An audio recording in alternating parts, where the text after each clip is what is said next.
Thank you, Mr Speaker. My question to the Minister for Social Development and Employment. Does she stand by her June 2009 statement that stopping, quote, the heinous and incomprehensible abuse of New Zealand's children, end quote, is a priority? The Honourable Paula Bennett. Mr Speaker, yes, I absolutely do.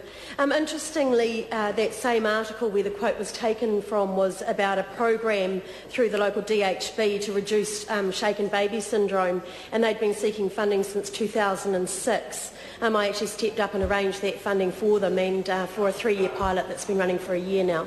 The Honourable Annette King.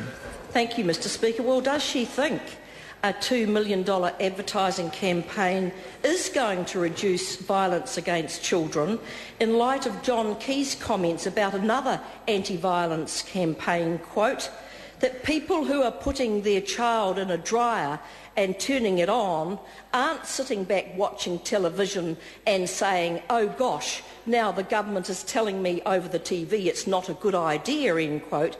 And if she doesn't agree with the Prime Minister, why would she waste taxpayers' money on this program? The Honourable Paula Bennett. Mr Speaker, I'm sure even the member would appreciate that it's an incredibly complex and incredibly distressing area of. There are some families whom that campaign will help, there are others that it won't. It's about raising awareness. Actually, I think the previous government found it a bit difficult and a complex issue. We've actually taken a number of initiatives, have a number of others that are coming up shortly, and we are taking steps towards protecting those children that need it most. Honourable Annette King. Thank you, Mr Speaker. In response to numerous parliamentary questions, she has claimed, quote, every day I invest energy and passion into making a difference in the lives of children and young people, with a continuing priority on the vulnerable under 2-year-olds. But does one small pilot program, another review committee and a publicity campaign, which she has said has been the government's action to date, really indicate that this government is serious about addressing child abuse, something National said was so easy to fix when they were in opposition? That's right. The Honourable Paula Bennett. That's right.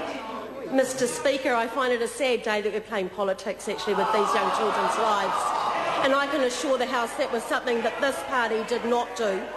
To give a bit of an indication on some of the things we have been doing, we've got the first response pilot that's been run via Police, Child, Youth and Family and Shine, who's an agency in Auckland. We've got 16 Child, Youth and Family social workers that are in hospitals now, which is a new initiative introduced since we've been there. We have a multi-agency discharge meetings for those children who turned up to a hospital abused as to what happens for them when they leave. We've got data sharing that is happening between agencies that's never been there before. We have the Auckland DHB program to prevent shaken babies. We also provide respite care, Mr Speaker, for those families that are under a lot of duress, to try and give them a break so that we can actually do more. Mr Speaker, those are just some of the new initiatives that have been introduced since we've been government. The Honourable Annette King. If 40,000 child abuse notifications 5 years ago was a national shame, as said by National in opposition, what does she call 110,000 notifications at present, and predicted to rise to 125,000, her own prediction, for next year? And does she believe that 9 years in opposition to develop a policy and 18 months since the elections long enough to put together the government's solution to child abuse? Or does she now realise that child abuse is a complex and difficult problem, one that Labor tried to point out to them in opposition many, many times? The Honourable Paula Bennett. Mr Speaker, what I will talk about is the fact that at the end of March 2010 we had 90 unallocated cases within Child, Youth and Family. And Mr Speaker, it is those sorts of numbers that make a difference. Equally, investigations that are open over 90 days. In 2005 there were over 5,000 of them. Today, Mr Speaker, there's 129. As we know, notifications have gone up because police are reporting any incident they go to where there is a child present with family violence. We are seeing an increased awareness by the public, and I actually encourage that and think it's a good thing, and will step up and take these initiatives that I think make a difference. The Honourable Annette King. Does she agree that a growing underclass with many people living in poverty and children going to school hungry, beaten regularly, living in fear of abuse and living in squalor contributes to child abuse, as claimed by her Cabinet colleague Judith Collins?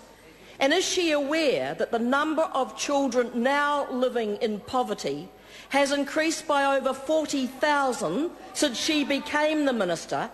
And when will she put faces to the children who are represented in these statistics? The Honourable Paula Bennett. Mr Speaker, I don't think there's any doubt, and I've heard from a number of people that work in this area and take it very seriously, that they think this government is stepping up to the issues and making some of the hard decisions around it.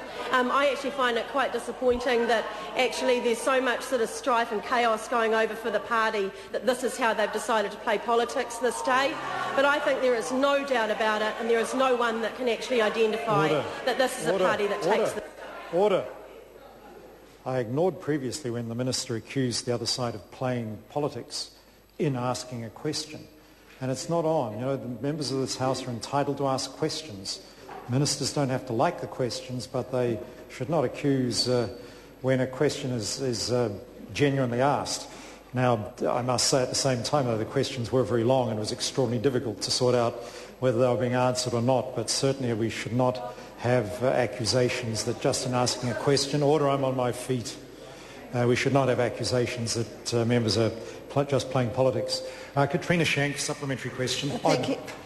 Supplementary question. Thank you, Mr Speaker. To the Minister, what has the government already done to tackle the problem of child abuse and neglect?